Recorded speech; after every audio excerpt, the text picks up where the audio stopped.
And welcome to episode number 12 of this Toronto Maple Leafs NHL 22 playthrough. And I got it up here on the screen. You can see it now. The Boston Bruins were taking on in the next game, and the skill level has been changed to All-Star.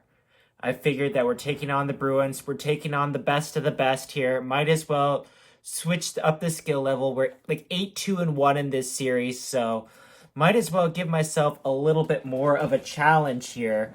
So I'm pretty excited about this. I'm probably about to get dominated, so let's find out right now. John Tavares back in the lineup for this one. I think he only missed the one game. It's been a couple of days again since we recorded an episode, but I'm hoping that I'm able to get back in the swing of things here this week. Hopefully have a couple of episodes for you this week, plus that special episode of something else that I promised a couple of episodes ago. Here we are, Scotiabank Arena. Martina just sung the anthem, and Austin Matthews just lost the face-off, but that's okay, we're underway here. Here come the Bruins through the zone. There's Soup in net. That's right, I put Jack Campbell in net. There's Pasternak to Bergeron. Just like that. It's Bergeron. His 5th goal of the season. Of course it's Bergeron. Of course this happens on the new difficulty. Just like that. Bang, bang. It's 1-0 Boston. Am I about to get my ass kicked? We are about to find out. Here comes the Boston Bruins again. There's Taylor Hall.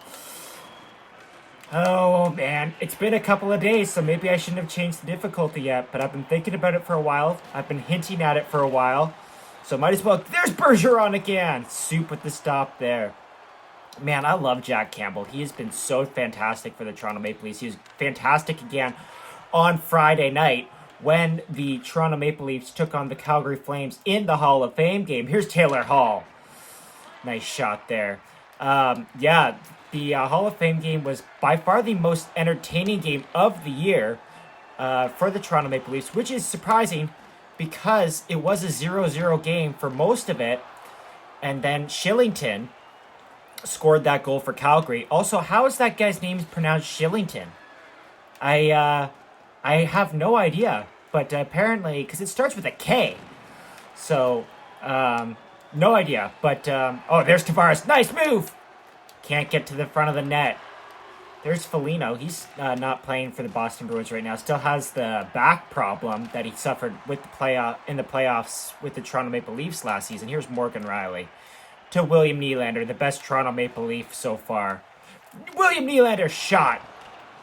Of course, in this series, the best player has been Austin Matthews, without a doubt. So that Calgary-Toronto game was very exciting. Lots of chances back and forth. Shillington with that great goal to beat Soup, and then Nylander with that great shot, too, to tie the game. That was deflected by Kasha. Nice to see that the Leafs are finally getting some non-core scoring. There's a shot there by Engvall on Linus Ullmark. I didn't realize that Tuukka Rask wasn't playing for the Boston Bruins until the Leafs took on the Bruins a week or so ago.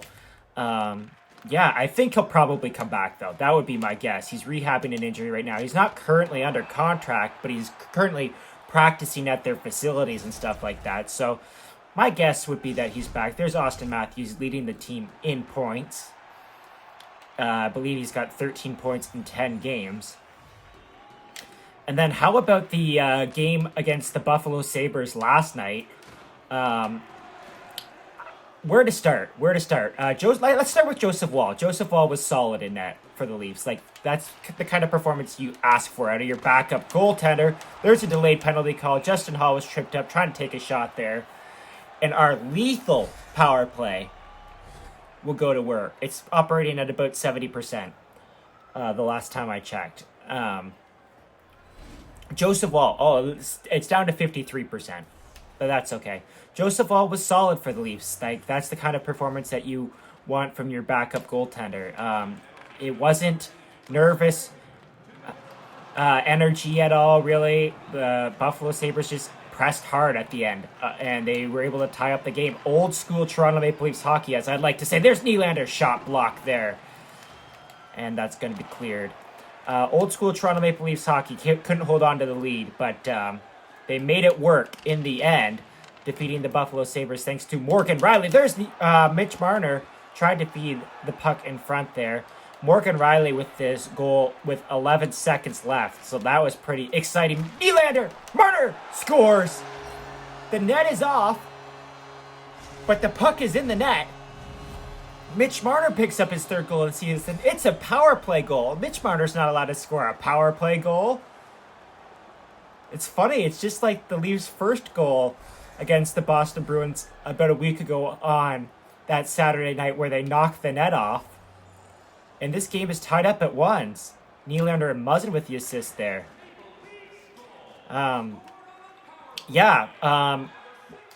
was nice to see that even though that the Leafs blew that lead last night, that they were able to respond and get that game-winning goal with 11 seconds left. Nice to see Morgan Rielly get that goal too. He's been good for the Toronto Maple Leafs this year. He just hasn't been on the score sheet at all. So he picks up his first of the year. Morgan Rielly also had that contract extension not too long ago. So it's super exciting to see that. We need Morgan Rielly to perform offensively if we're going to succeed. And we need players other than the core four to step up. So it's nice to see Cash up. There's a chance in front of the net. This Bergeron line has been all over me early. It's nice to see the non-core four members step up in the game against Buffalo.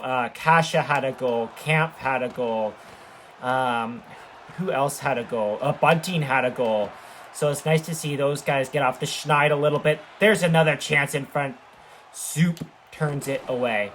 And that brings me to the environment so far at Scotiabank Arena this year. Has it been the best environment, fan-wise, in, like, recent memory? Like, there's a chance in front again for Bergeron. I can't remember the last time, like, there's been so many games consecutively where the fans have been, like, actively involved.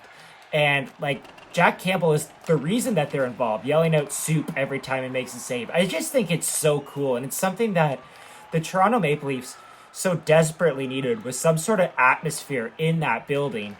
And it's nice that Jack Campbell has been the one to provide it. Oh no, here we go. Dubraskian.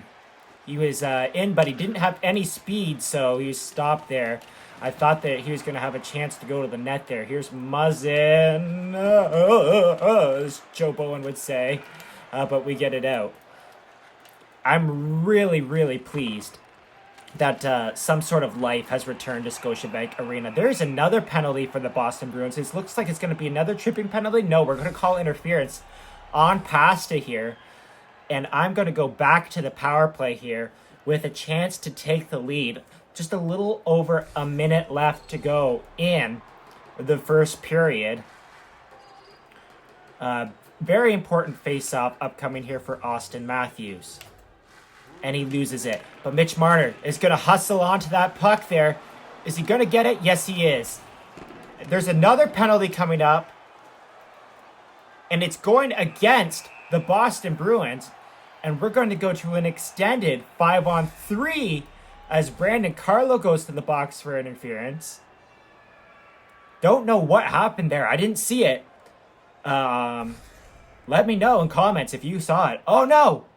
Oh, no. Well, we're going to put out power play unit number 2 for some reason. Let's see if we can get a goal here to give us the lead. Kerfoot's going to lose that faceoff immediately. And they're going to clear the puck. Tavares is still out there, though. Here's Simmons. In. Poke checked. And Tavares is going to mishandle that puck. Morgan Rielly is going to go back and collect it. Let's break it in. Here's Kerfoot.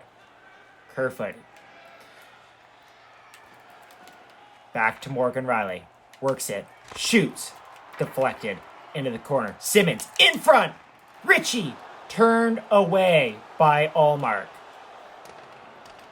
Man, this is a pivotal point in the game. I always say if you don't score on your 5-on-3, especially a lengthy 5-on-3, you're just asking to lose the game. Here's Kerfoot to the net. Stop by Allmark there, and he'll hold on with 14.6 seconds left. That's just enough to get the big boys back out here and get a good scoring chance, but it's all up to Austin Matthews to win this faceoff here. Austin Matthews loses the faceoff. McAvoy can't get it out. Bergeron, second chance. That'll probably do it for this period.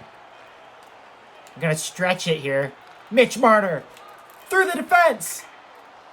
Oh, man, that was a great late chance. I'm not sure if Allmark got a piece of that or if I just missed the shot. There's that Marner goal where he goes crashing into the net. Hey, in real life, though, let's talk about the Toronto Maple Leafs in real life. It has been really exciting in the past couple of weeks. Ever since I went to the game with the boys on my birthday, the Leafs have been fantastic. I think they've won 7 of 8 now. So, yeah, it's been really exciting to watch Toronto Maple Leafs hockey. Oh, there's a weird block. Nylander! Oh, I tried to go back door there for, I think that was Mitch Marner streaking down. But it did not work. We still got 35 seconds left on this man advantage. There's Mitch Marner. He's already got 7 assists this year. Big week upcoming for the Toronto Maple Leafs. They play the Nashville Predators on Tuesday and then have a rematch. There's Matthews in front, fed by Nylander. Austin Matthews. That was a goal on the 5-on-3, so we will stay on the power play for another little bit here as we go for our third power play goal of the game. There's a nice slow-mo there that shows Austin Matthews picking up his 5th goal of the season. We're going to keep the big unit out. Might as well. It's working well for us. Matthews wins the faceoff again. How much time do we got left on the power play? 30 seconds. Austin Matthews waits. Nobody in front. So Matthews will go backhand there. Does not work. Matthews in front. McAvoy is going to get the puck there, collect it, and clear it down the ice with 15 seconds to go in the power play. I'm going to stretch it out here again like I did at the end of the first period and try and get something here with 10 seconds left in the power play. Marner's going to hold the line, and he tried to flick a shot in. Okay, we got one, so I'll take that. Good to see. Now we got to be careful here not to take a penalty ourselves because that might happen. The refs might want to do some even up calls here, especially because I have no idea what that one power play was for. I just know it was interference. Yeah, so big week for the Toronto Maple Leafs upcoming. They're going to play the Nashville Predators. The last time the Leafs were supposed to play the Nashville Predators was that night that the season got called, that COVID season. Boston's last in the standings, apparently. 32nd in the league. That's interesting. Yeah, so it's been a while since the Leafs have faced the Nashville Predators. Then they get a rematch against the New York Rangers and a rematch against Ilya Shesterkin. There's Camp. Oh, I thought I had a little bit of an opening there. I'm not looking forward to facing Shesterkin again. Shesterkin was dominant against the Leafs at the start of the season. It was in the first week. It looks like Camp suffered an injury there. And there's a huge hit there from Morgan Riley, and that's going to open up some ice. No, it looks like it's Kerfoot going. Kerfoot's already been injured once this year, so he could be going back to the injured reserve. There's Charlie Coyle. He's taken out of the play there by Justin Hall. And then after the Leafs face they will be facing the New York Islanders on Sunday. But after they face the New York Rangers, they'll play the Pittsburgh Penguins and then the New York Islanders in another back-to-back Saturday, Sunday. So that will be interesting. And the Leafs have to collect some points here because then they go out west. And you just really never know what happens when you go out west. So you want to collect those points, bank those points now because you don't want to be coming back from that Western road trip with no points or 1 point like they did on the last time they went on a Western road trip right before COVID struck, it almost cost them a playoff spot. And thankfully for COVID, they actually sort of made the playoffs. Oh, there's Rasmus Sandin. Just notice I still have not changed his number again. I remembered to change the settings to All-Star, but not Rasmus Sandin's number. Maybe if Rasmus Sandin ever scores, I will change his number. There's Jack Campbell. Look at his numbers. Look at that minuscule goals against average. Tavares loses that face-off here. Yeah, I'm trying to think. What are some other big storylines in the NHL these days? The Ottawa Senators are absolutely getting destroyed by the COVID bug right now.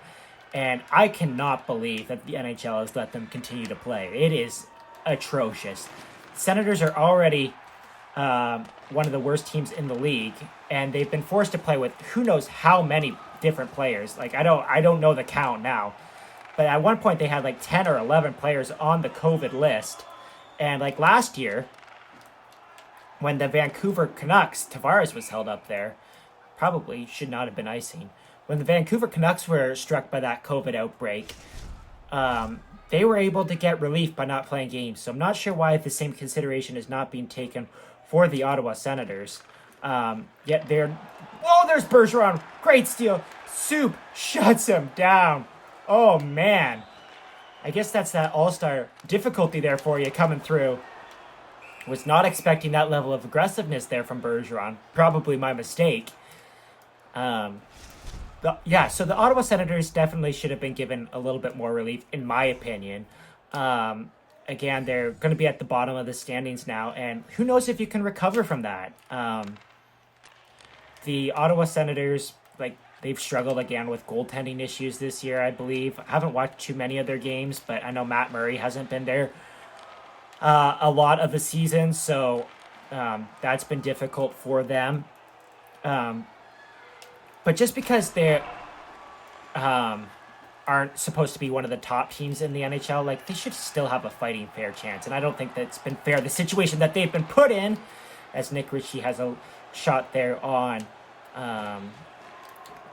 Linus Ullmark. Matthews almost there with a turnover, but he recovers it. And then almost turned it over again, but TJ Brody was there. Mitch Marner threw the zone to Austin Matthews. Austin Matthews is going to need to pass it behind the net to Nick Ritchie. Nick Ritchie is going to look for Marner in front, but he's shut down. Austin Matthews rebound. Nick Ritchie again at the side of the net. Ritchie stopped by Ullmark. Several chances there in front of the Boston goal, but I could not bury it to give myself a 2-goal lead.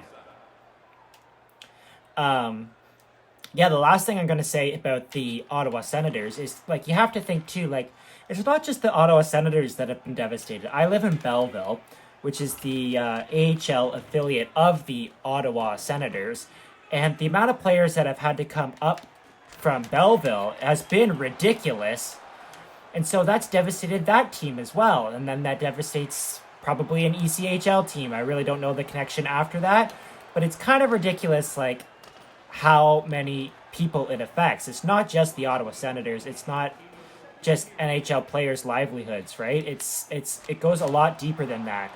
So I think that that more consideration should have been taken place. And I wonder if it comes to a point in the season where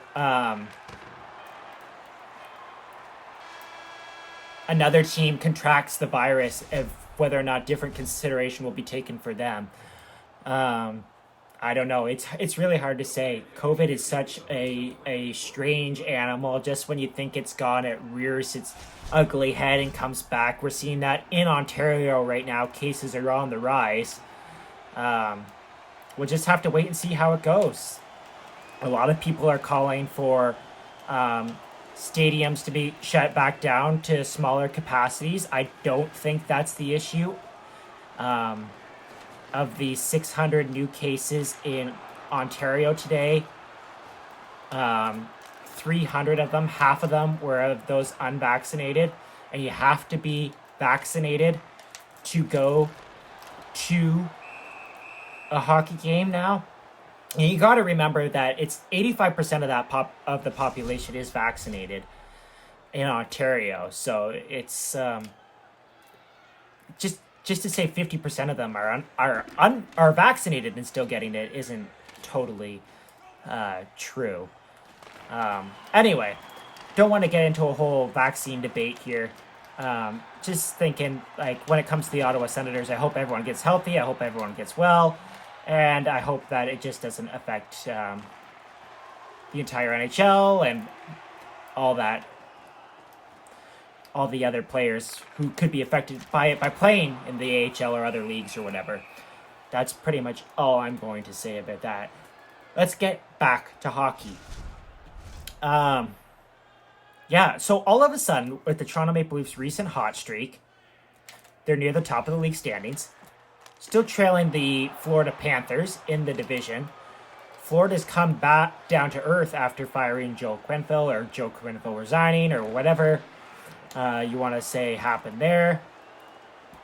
I thought that the Leafs were in big trouble at the start of the year, and you probably saw that in these videos. And now I'm feeling a lot more confident, but all it takes is one thing to go wrong, and then it's like you saw it last year in the playoffs when John Tavares went down. As soon as one bad thing happens, you just never know in this game. Parity is a real thing in the NHL, and these teams are so close. There's not a lot that separates the good teams from the bad teams anymore. So it'll be interesting to see what happens here as we approach U.S. Thanksgiving, because, as they say, if you're in a playoff spot at U.S. Thanksgiving, chances are you're going to be in a playoff spot by the end of the season. It's not very often that it happens that teams can come back now from big deficits because of the parity and the 3-point game. And we can talk about that too. Like, I don't think that the NHL should have those games. I think you should get 3 points for a win, 2 points for an overtime win, 1 point for a shootout win, no points for a loss. I just think that makes the most sense. I don't even think that. Oh, here's Camp right up the middle. Camp, backhand shot. Does not get through. I don't think the shootout should exist at all. Like, you saw the 3-on-3 against Calgary the other night. It was just super exciting. And you're telling me that we can't end 3-on-3 in whatever it ends up being, 10 minutes, 15 minutes? I don't think it really matters. I really don't. Who cares if the games go 20 minutes longer if it's 3-on-3? It's going to be exciting the entire time. And if you have a game that's tied, Engvall could not find Camp in front. That's tied after 20 minutes, 3-on-3. Hey, at least it would have been exciting. So, yeah, I hope that happens at some point. We'll see. I think the NHL, in some respects, is still in love with the shootout. It's funny. Go watch the first shootout ever between the Toronto Maple Leafs and the Ottawa Senators, and how much people loved it and how quickly it fell out of favor. Here's Marner with a nice move to get around the Bruins defenders, but could not get to the front of the net. Marner is behind the net now. Marner is going to wait. Ritchie's in front. Oh, Marner just got drilled. Is there a penalty on the play? No, it asked me if I wanted to fight, but I was definitely not going to fight with the big line on the ice. And that might cost me, because here's Lazar. Stopped by Soup. 6 minutes to go. Here's Rasmus Sandin. Sandin up to William Nylander. William Nylander in through the zone. Gets around the defenseman. Oh, I tried to cut through to the front of the net there, but my player stopped. I ran out of room. There's Ritchie behind the net. Ritchie is going to... Nothing. Nothing's going to happen here. The refs are going to blow the play dead. It looks like somebody might have got hit in the corner. Is this the weird glitch where everyone gets a penalty for fighting? No, it looks like Bergeron's going to the box for roughing. Looks like Nylander's going to go over the box for roughing. Not quite sure why. We're going to play some 4-on-4 hockey here with 5 minutes left to go. In the third period, Toronto's leading 2-1 here, and we're going to look to extend our lead here. There's Foligno along the boards. with Richie and Tavares battling for the puck. The puck comes out to Tavares. Tavares, Richie, stopped by Allmark. Tavares regains the puck for a momentary second there as Brad Marchand gets it to Foligno. Foligno, former Toronto Maple Leaf, through the zone, but he's turned away by Justin Hall. Here's Morgan Riley. Morgan Riley's going to come in and dump that puck behind the net for Richie. Richie, out front. Oh, I had Tavares going to the net there, but we could not connect. Tavares, in front to Richie. He rings it off the post. Around the back of the net again. This game has gotten physical here, and here's Brad Marchand, and he's hit into the boards by Justin Hall. Morgan Riley is being hounded there by the Bruins player, but he's got the puck through the zone. Riley to Richie. Richie's waiting. It looks like Tavares went for the change, so I'm going to drop it back. Here's Mikheyev. Mikheyev to Brody. Brody's got a lane. No traffic in front. Easy stop for Allmark, and he's going to play it off to Charlie McAvoy. 40 seconds left in this 4-on-4 situation. Brad Marchand to Nick Foligno through the zone. Nick Foligno shoots it wide. No need for the soup chant there, but I'm sure if the Toronto Maple Leafs faithful will give it to him in real life. It's hard to believe that the Boston Bruins scored in the first minute and haven't had a real good opportunity since. I guess I'm better at this game than I thought. And as I say that, I turn the puck over. 9 seconds left here in this 4-on-4 setting. There's Richie out of the box. No, I mistimed it ever so slightly, and that is going to be a very bad icing call. This scares me a little bit. Matthews against Bergeron here? No, it's going to be Mikheyev against Bergeron on the icing call. And nice play there by Nick Ritchie. And just getting in deep, Spezza. No! I tried to play it along the boards. Oh, man. I do not like this line that's out here right now. It's a makeshift line. Here's Ritchie. Nick Ritchie. Minute left. Minute 30 left, I should say. Brody! Puck goes wide of the net. Bruins will be looking to pull Allmark here. We're in the last minute of play. Here's Jason Spezza. Spezza. Thought about doing the signature Spezza fake. Not. Uh-oh. Turnover there by Muzzin. Shot! Here comes Bergeron into the zone. Soup stopped it! That puck was turned over in front of the net. The goalie's out. I still have not made a line change. I've got a mishmash of players on the ice. There's Muzzin. Brody, just get it out. Here's William Nylander. He steals the puck. He's in. He scores. Willie Nylander seals the deal here for the Toronto Maple Leafs. His 9th goal of the season. And the Leafs have a 3-1 victory. Or a lead, I should say. Not a victory yet. But on all-star difficulty. Here go the Bruins. They're going to pull the goalie again. Jake DeBrusk bumped off the puck there by Sandin. Here's Nylander again. Nylander misses the net. Bunting around the back of the net to Nylander. Nylander misses the net again. But that's 10 seconds left. Bunting, a hard hit along the boards. I think that's going to do it. Here's Bergeron. One last chance. DeBrusk stopped by Soup. 2.2 seconds remaining in this game. I had a couple of chances there with William Nylander. Could not finish the deal. Here's Matthews. Just scrum the face off, Matthews. Matthews wins it to Dermott. And that's the game. The Boston Bruins score a quick goal early, got me nervous, and then generate absolutely nothing afterwards. As Jack Campbell picks up, I believe it's his 4th win of the season here. He's been dominant, just like he is in real life. What a game. Once again, we salute the crowd. All-star difficulty. It's not that hard. Well, maybe it will be in the next episode, which will be episode number 13. So if you like this episode, hit the like button and subscribe if you really like it. And you know what? I will see you in episode number 13.